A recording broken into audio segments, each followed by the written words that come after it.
men of the 2nd Marine Division.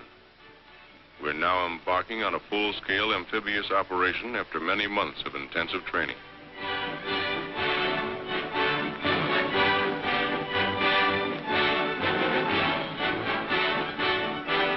The transports are combat loaded. The ships of the Navy and Coast Guard form our convoy. Squadrons of carrier planes cover us in the sky. Several days from our destination, a destroyer brings us sealed orders.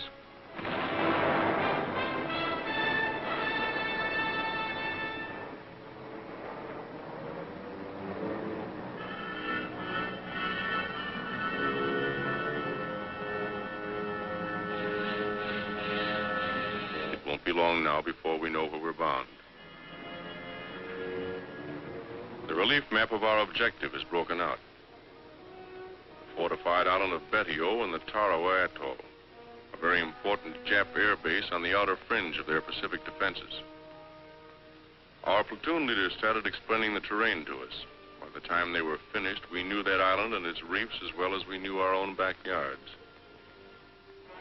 We built more machine gun ammunition.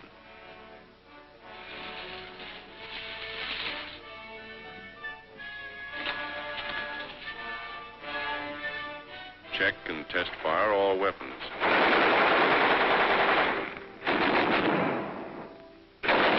Exercise helped to relieve the tension.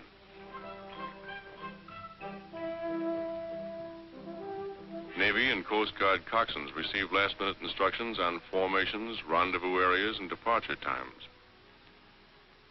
Services are held on the last evening before D-Day.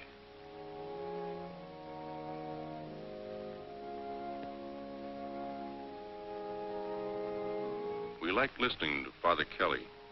He'd been with us at Guadalcanal. He had a way of saying what we wanted to hear.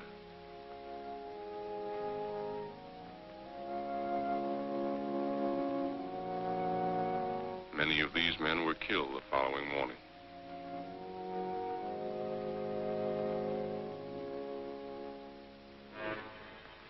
We are ready.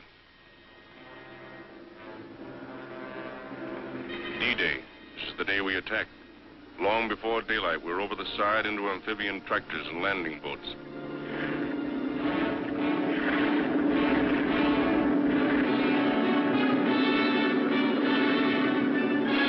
At daylight, our naval vessels open fire, and for 4 solid hours, they pound Tarawa with high explosives.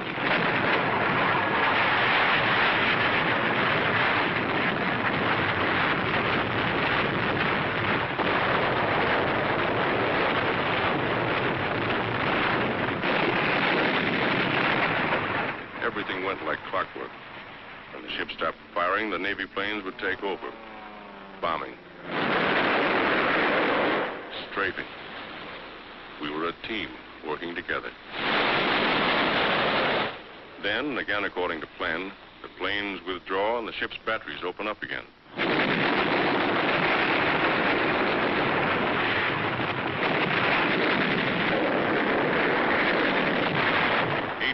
The hour we attack is getting close. For 3 days before we moved in, over 4 million pounds of explosives had been dropped on the island.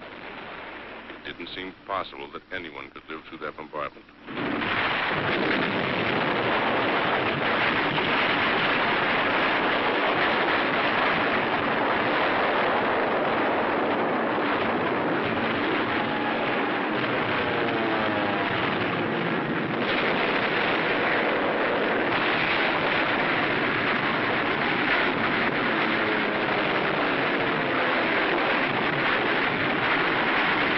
From this Jap hulk, machine guns constantly strafed our assault waves.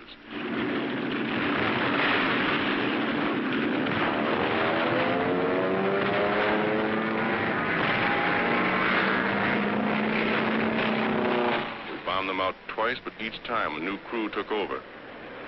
One of our planes scores a direct hit.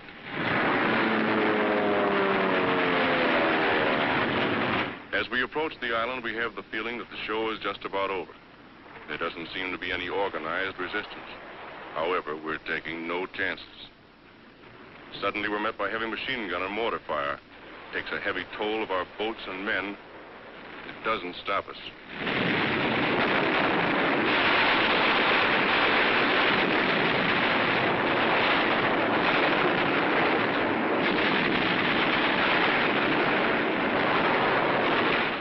our way onto the beach.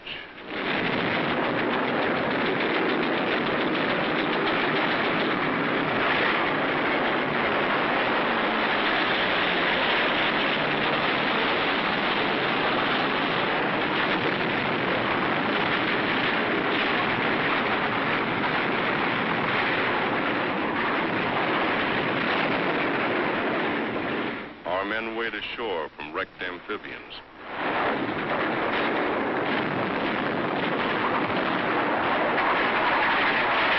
A long pier extending across the fringing reef gives protection to a lot of our boys on the way in. We have a pretty good toehold on the beach, but Jap fire pins us down for hours.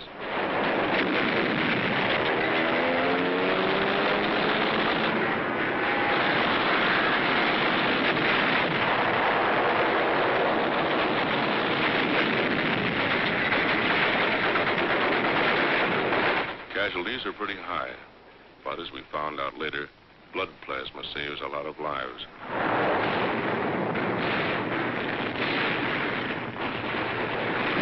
When reinforcements arrive, we start moving.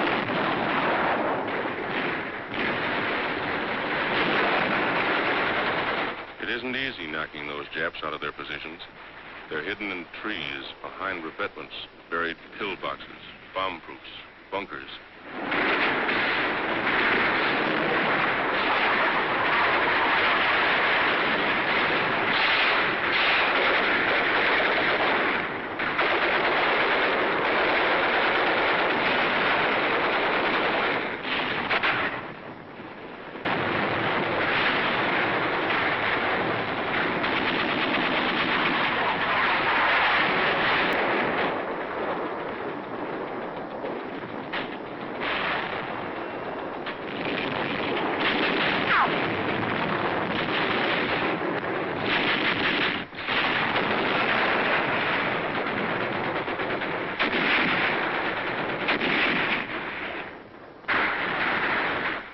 Hand grenades. We use all the firepower. The enemy breaks from cover.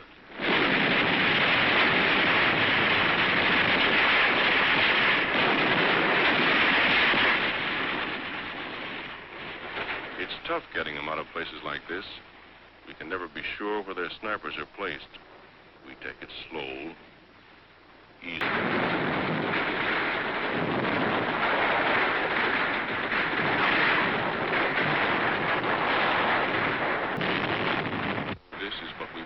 On the other side.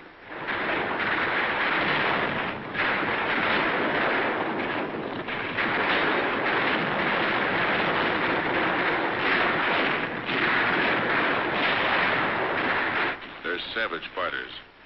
Their lives mean nothing to them.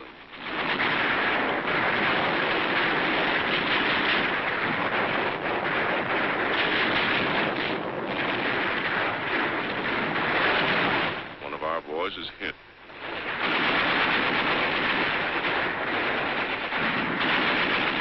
At night, the Japs would swim out to our wrecked amphibians and set up machine guns. They got a few of us before we got them.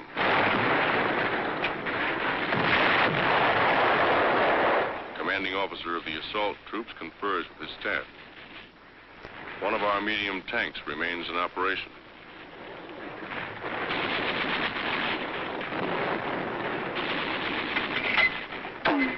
Although at the end of the second day, D+1, we breathe a little easier, mortar squads continue to hammer enemy points of resistance.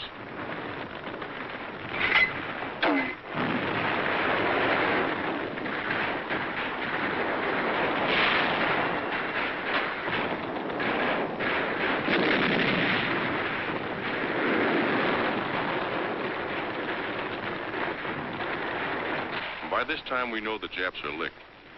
They must know it, too. There's still strong resistance. Nip suicide snipers tie themselves up in the trees and take pot shots at us.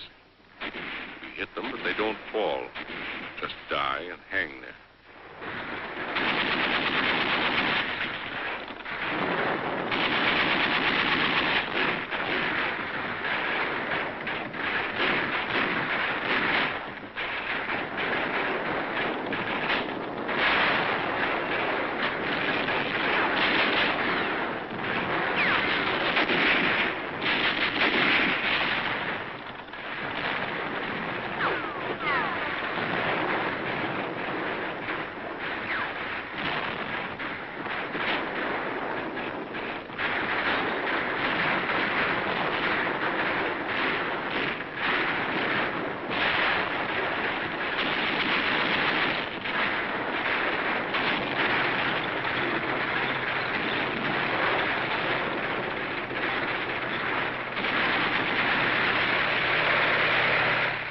tank moves up the airstrip.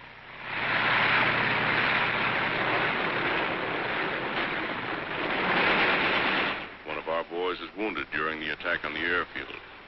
Another Marine goes out after him in a jeep under heavy machine gun fire.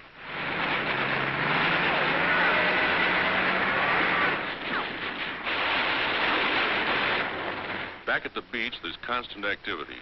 Amphibians tow in fresh supplies, food, ammunition, guns.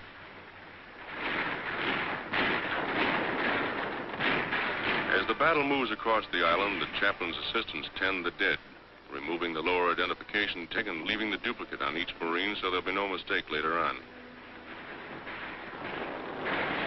Generals Holland Smith and Julian Smith commanding the force and division. Admiral Harry Hill commanding the task force. Sometimes we actually have to dig the Japs out of their holes. The island is infested with buried pillboxes, many of them still crawling with Japs. These bunkers were so constructed that heavy shelling and demolition charges failed to crumble them. Many of them were over 20 feet deep.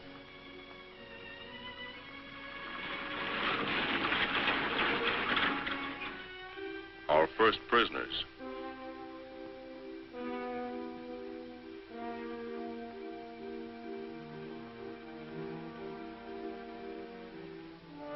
The wounded are given first aid in the field and then carried by stretcher to the boats. With them always are the Navy hospital corpsmen and Navy doctors and surgeons. At the transport, the steel litters are lifted from the barges and lowered into the hold. They're taken to the ship's hospital. Not a second is lost.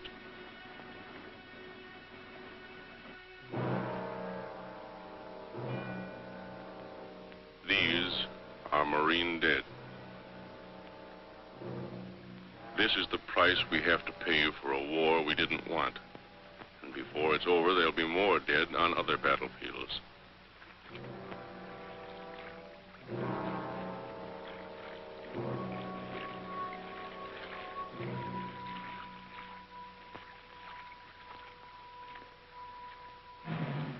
Burial aboard ship for Marines killed in action.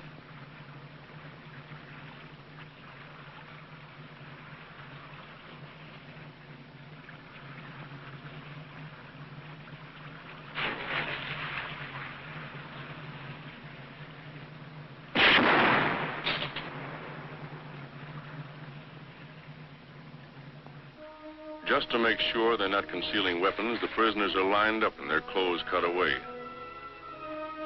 We gave them new ones later from their own dumps.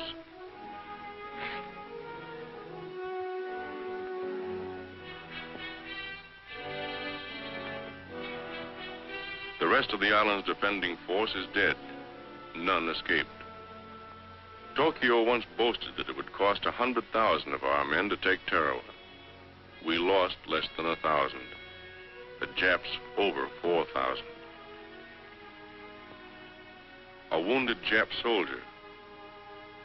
We took very few of these. Most of our prisoners were Korean laborers. One of our officers captured these Japs from a disabled landing boat. Prisoners carry their own wounded to the pier for evacuation.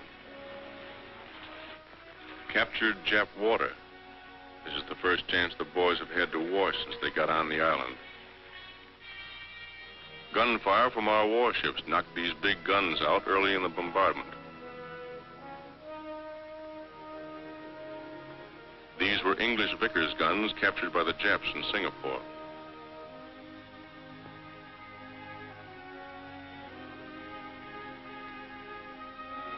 One of their many light tanks. This was the Jap command post, built of reinforced concrete several feet thick. That building was built to withstand plenty, and did. We finally took it with TNT and flamethrowers. The fighting was still going on at one end of the island when the Seabees landed with their heavy equipment. They set to work clearing the airstrip even while we were fighting for it.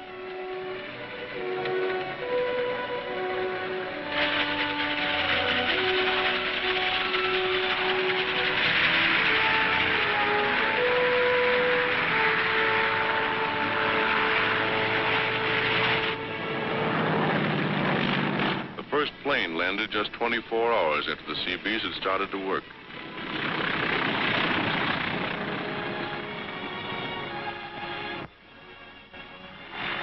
The second one lands 1 minute later. We welcomed the pilot to our new home. It was our first chance to thank those guys for the swell job they did for us before and during the attack. On D+4, our relief came in. Maybe you think we weren't glad to see them.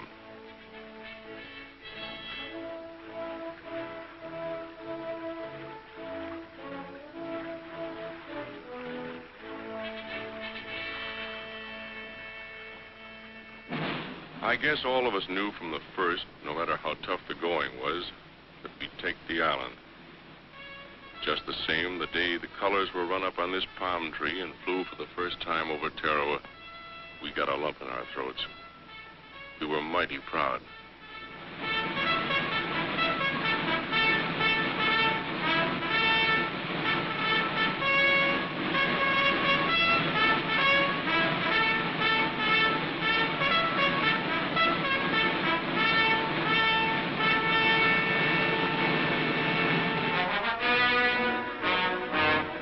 These are the Marines who took Tarawa.